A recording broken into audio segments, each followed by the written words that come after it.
Hola, ¿qué tal? ¿Cómo estás? Te saluda tu profesor Héctor Hernández Reyes. Bienvenido a este nuevo video.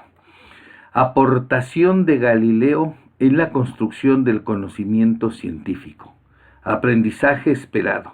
Argumenta la importancia de la aportación de Galileo en la ciencia como una nueva forma de construir y validar el conocimiento científico basado en la experimentación y el análisis de los resultados. Bien, empecemos por conceptualizar qué cosa es el conocimiento científico. El conocimiento científico es aquel que se obtiene mediante procedimientos metódicos, con pretensión de validez, utilizando la reflexión sistemática, los razonamientos lógicos y respondiendo a una búsqueda intencionada. Bien, es muy importante que recuerdes esto: el conocimiento científico es aquel que se obtiene mediante procedimientos metódicos, es decir, es un método, un conjunto de técnicas que utilizan los científicos para alcanzar un objetivo. Es un procedimiento o es una manera que tienen los científicos de hacer las cosas para desarrollar alguna actividad que tiene un fin. Y además el conocimiento científico tiene pretensiones de validez.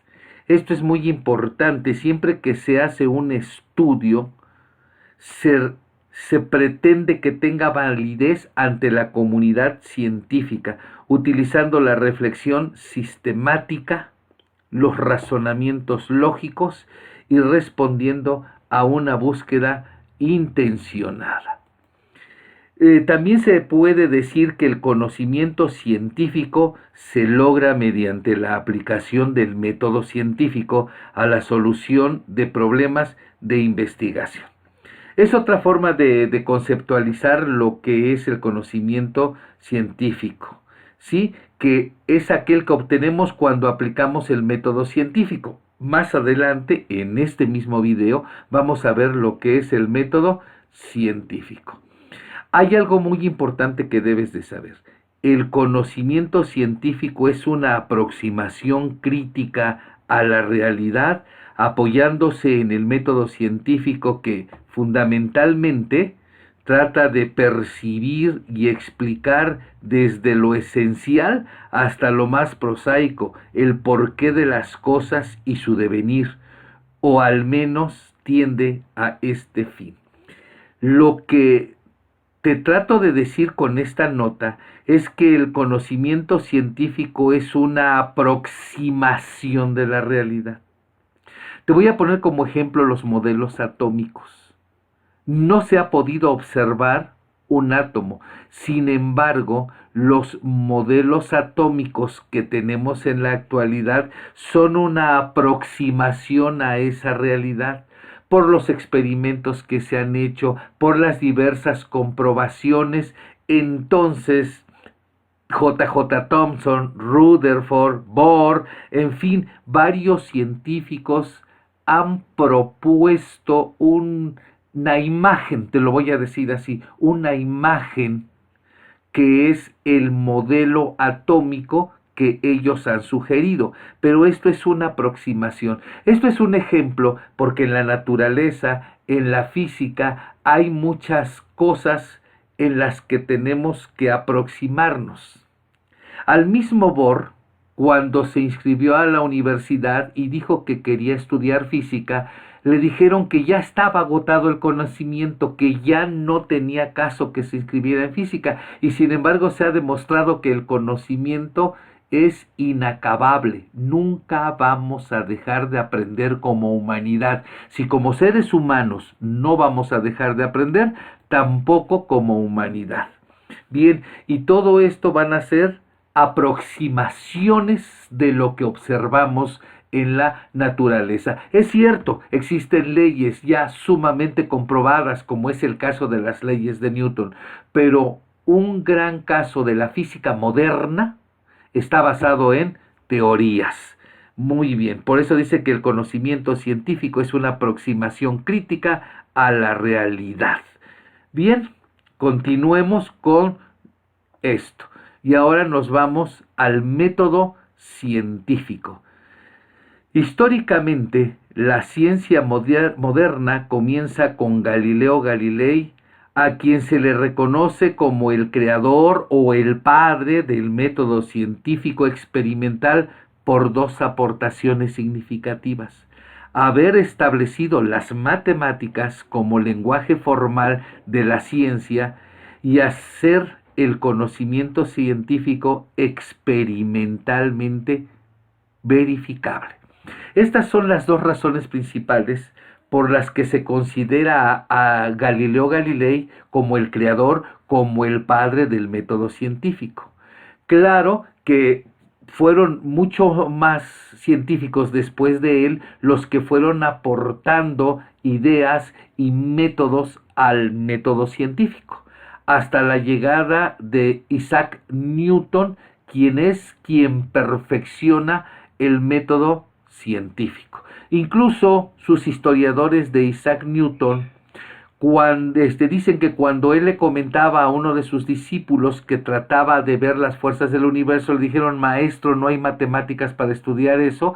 Y Isaac Newton contestó: si las matemáticas para estudiar el universo no existen, yo las voy a inventar. Y así lo hizo. Él perfeccionó, él hizo perfección de lo que inició Galileo Galilei: poner las matemáticas como la herramienta fundamental de las ciencias exactas y hacer experimentalmente verificables todos los estudios que se realizaban. Esto es el método científico. Bien. El método científico es un proceso destinado a explicar fenómenos, establecer relaciones entre los hechos y enunciar leyes que expliquen los fenómenos físicos del mundo y permitan obtener con estos conocimientos aplicaciones útiles al hombre. Los científicos emplean el método científico como una forma planificada de trabajar. Sus logros son acumulativos y han llevado a la humanidad al momento cultural en el que nos encontramos. Bien, el método científico tiene como finalidad en las ciencias exactas observar los fenómenos del mundo y con esto obtener conocimientos para poderlos aplicar en beneficio de la humanidad. Los científicos han ido acumulando conocimientos. El gran Isaac Newton afirmaba que todo lo que sabía, lo sabía porque descansaba sobre hombros de gigantes. Es una de sus frases célebres de Isaac Newton. Y así es efectivamente. El conocimiento no le pertenece a un solo hombre. El conocimiento le pertenece a la humanidad. Desde que el Homo habilis hizo su primera herramienta con la piedra al partirse y utilizarla como cuchillo, hasta la actualidad. El conocimiento le pertenece a la humanidad. El método científico también. Pasos o etapas del método científico. En la historia de la ciencia se han ofrecido diversas clasificaciones de la misma. Esto obedece principalmente a dos cosas: la pluralidad de lo que estudia esa ciencia y la perspectiva con lo que la estudia. Algunos autores consideran que uno de varios rasgos que caracteriza a una ciencia es fundamentalmente su método científico. Cada ciencia o cada investigación que realice tendrá sus propios pasos para lograr sus conclusiones. Espero no enredarte, quiero explicarte esto perfectamente bien. Mira, en la historia de la ciencia se han ofrecido diversas clasificaciones de la misma. Cuando vimos en otro video la introducción a la física, vimos que la palabra physis, palabra del griego antiguo, significa naturaleza, porque empezaron estudiando la naturaleza. Actualmente la palabra física tiene otro concepto completamente diferente, es decir, ha ido cambiando a través del tiempo. Las ciencias son diversas, son plurales. Si se estudia la energía eléctrica, la física la estudia desde una perspectiva muy particular. La economía, a la misma energía eléctrica, la estudiará con otra perspectiva. Esto hace que sus métodos científicos varíen un poco. Realmente los métodos científicos se basan en aproximadamente los mismos pasos, pero cada ciencia lo aplica de diferente manera. Recuerda que hay ciencias formales. Ahí está la lógica, ahí está las matemáticas, sí, que tiene su aritmética, su geometría euclidiana, su geometría analítica, tiene su álgebra. También existen las ciencias naturales, a donde pertenece la física, la química, la geología, la astronomía, la biología, la fisiología. También existen las ciencias humanas o ciencias sociales, a donde está la sociología, la economía, la política, la filosofía, la historia, en fin, y cada una de estas ciencias aplicará de manera particular el método científico a su ciencia o a su estudio en particular. Pero aquí yo te estoy mostrando algunos pasos, cómo van variando. Por ejemplo, aquí tenemos una infografía, pasos del método científico, donde nos menciona la observación, la hipótesis, la experimentación, la teoría y la ley. Si nosotros vemos la de en medio, pone observación, preguntas, hipótesis, experimentación, conclusiones, documentación, descubrimientos, nuevas preguntas, y este es otro concepto del método científico. Y tenemos otro que pone las preguntas, la investigación acerca de esa pregunta, hipótesis, experimentación, análisis y conclusión. Y así podemos encontrar en internet una diversidad muy grande de los pasos del método científico. Seguramente tú te estarás haciendo una pregunta: pasos o etapas del método científico. En la materia de física del nivel secundaria, ¿cuáles son los pasos que vamos a utilizar? Los pasos siguientes: la observación y pregunta, que en algunas ciencias se separa, en algunas primero es la pregunta y luego la observación, pero en las ciencias naturales primero es la observación y luego viene la pregunta, o como en este caso las ponemos juntas, observación y pregunta. La hipótesis, la experimentación, el análisis de resultados y la organización de la información, y por último las conclusiones. Espero que te conviertas en un niño científico después de esta plática, que de hecho ya lo eres desde tu nacimiento. Iniciemos. Observación y pregunta. Consiste en examinar atentamente, a simple vista o con auxilio de ciertos instrumentos y herramientas, los fenómenos naturales.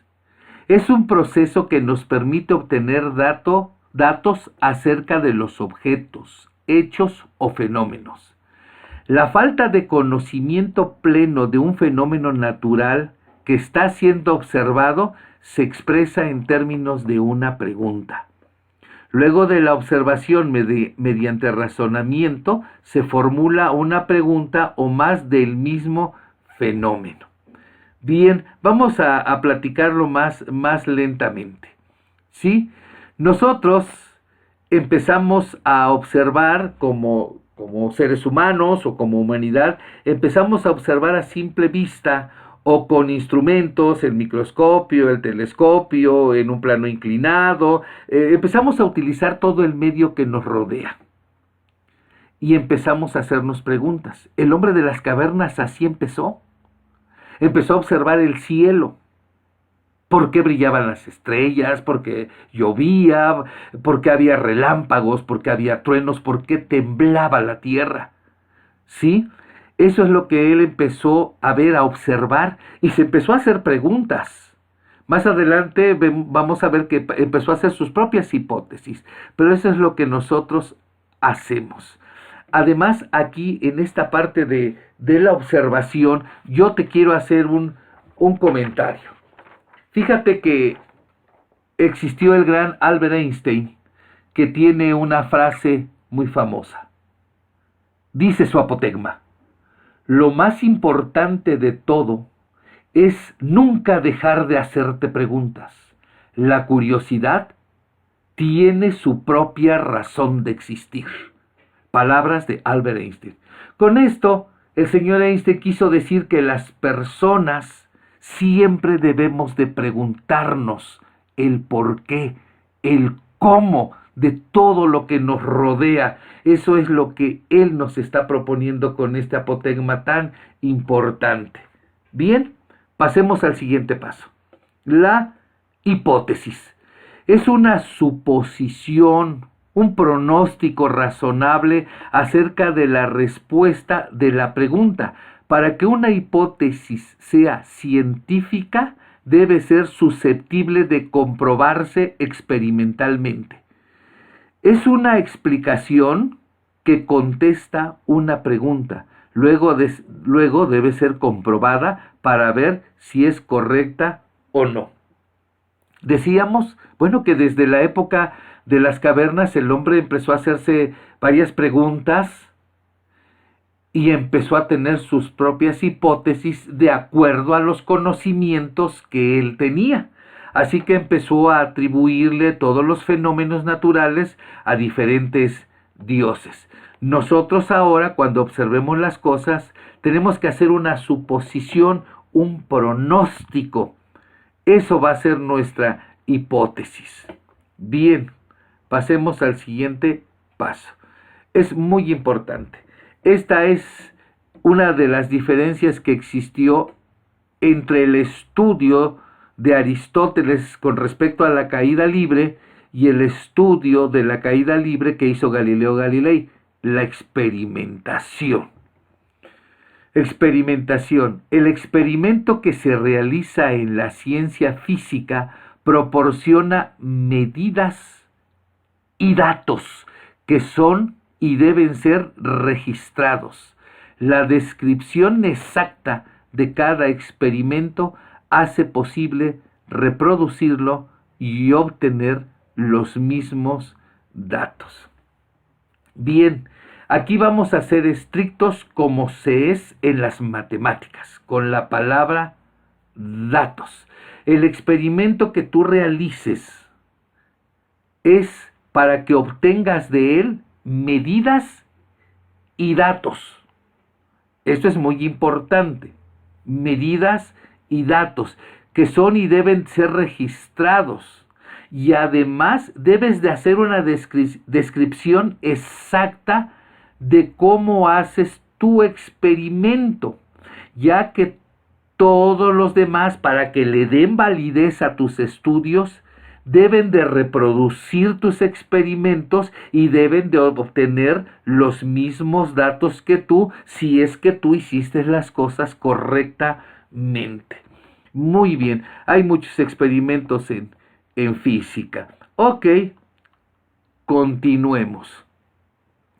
Análisis de los resultados y organización de la información. Antes de que le demos lectura, te voy a decir algo.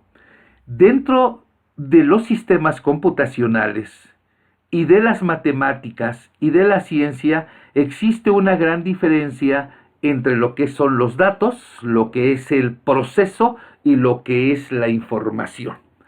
En el paso anterior, tú registraste tus datos. Ahora hay que procesarlos, hay que ver qué hacemos con esos datos sueltos, desorganizados, tal vez que tú lograste. Ahora vamos a armar una información.